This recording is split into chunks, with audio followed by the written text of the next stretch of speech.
Stop promoting the wrong people to managers. This is the leadership mistake we all keep making across the world. Let me start with a simple question. Have you ever seen a brilliant performer get promoted and then quietly struggle as a manager? It happens everywhere. I know because I manage teams across 25 plus countries and I have seen this happen across cultures. A top salesperson becomes sales manager, a best engineer becomes the team lead, the star consultant becomes practice head, and within months something feels off.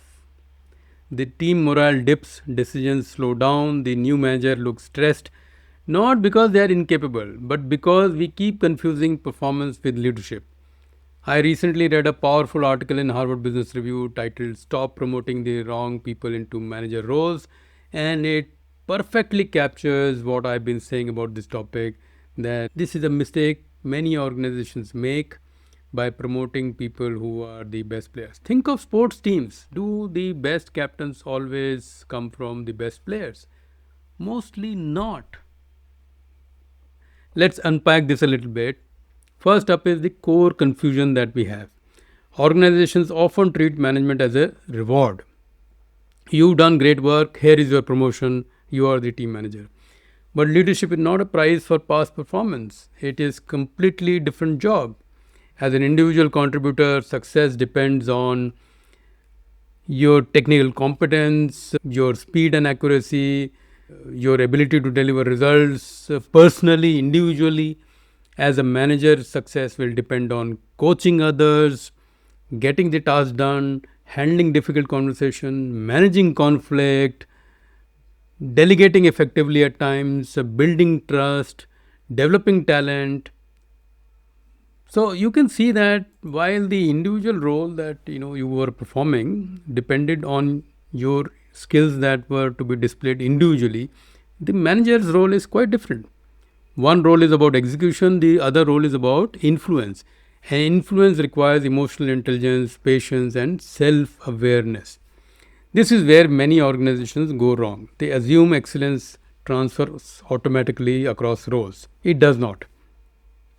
Being the best player does not automatically make you the best coach or the captain, even. Let's now look at the hidden cost of these wrong promotions. What really happens? When we promote the wrong person into management, three things happen. Firstly, we lose a great individual contributor. So you've lost him or her forever now. Secondly, we create an unprepared manager. Third, the team absorbs the consequences. So the team pays for the wrong choices. Often the new manager keeps doing what made them successful. They step in too quickly, they correct instead of coaching, and they micromanage because they trust their own output more than the team's output. The team will feel very suffocated. And the organization wonders why engagement scores are dropping when they always should have known.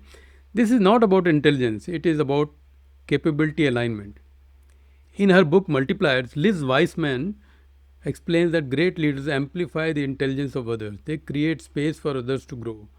Not everyone naturally does this. Some people are brilliant doers, some people are brilliant developers of other people. They are not always the same person. Next, let's look at the unspoken reality. Many people do not want to manage. Here is another truth we rarely acknowledge. Not everyone wants to lead people, but in many organizations, the only visible path to senior status or pay or more influence is through management. So, unless you become a team leader, you don't get more pay. So, high performers accept managerial roles because it is the only way to grow. But internally, they may prefer solving complex problems rather than managing personalities. That mismatch creates reluctant managers, not only incapable but also reluctant.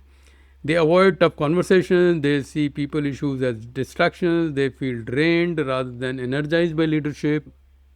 Fantastic book Drive, Daniel Pink, he talks about autonomy, mastery, and purpose as core motivators. Many top performers are deeply motivated by mastery.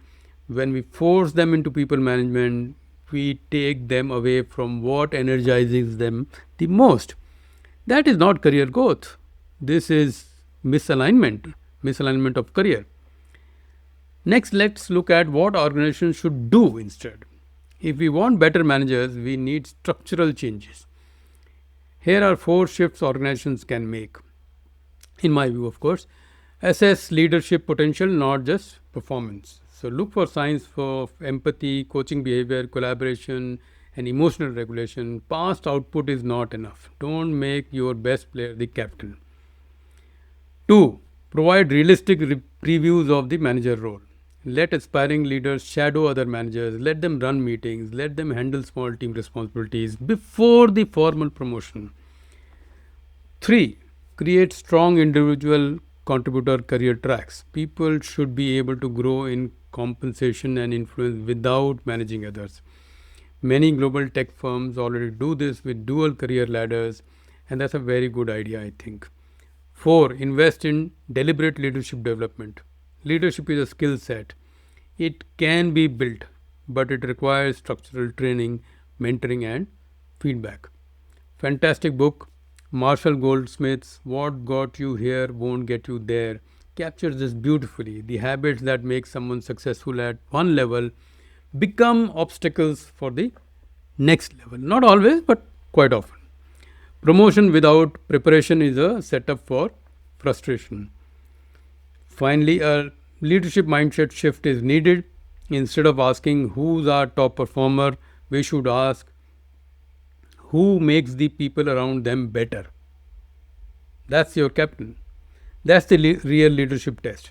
Do they evaluate conversations? Do they share credit? Do others grow under their influence? If yes, that person may have the leadership potential that you are looking for.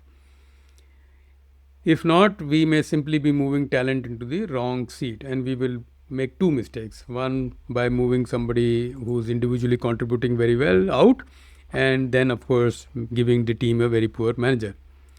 Jim Collins, in his book Good to Great, emphasizes getting the right people in the right seats. Promotion should be about alignment, not hierarchy. And in summary, I can only say leadership is not the next step, it is a different step. If organizations become more thoughtful about who they promote, how they prepare them, we will see few stressed managers and stronger teams. Before your next promotion decision, pause and ask, are we rewarding performance or are we selecting for leadership? That one question can change the trajectory of the entire team and your organization. If this resonates with you, share your experience in comments. I read all the comments. I would love to hear from you and learn from your perspective. Of course, do share this video around if you liked it, and if you can, take a few seconds to subscribe to this channel. I am trying to put more such videos for you so that you can learn in 5 to 10 minute bites. Hopefully this is useful. Till the next video, manage better.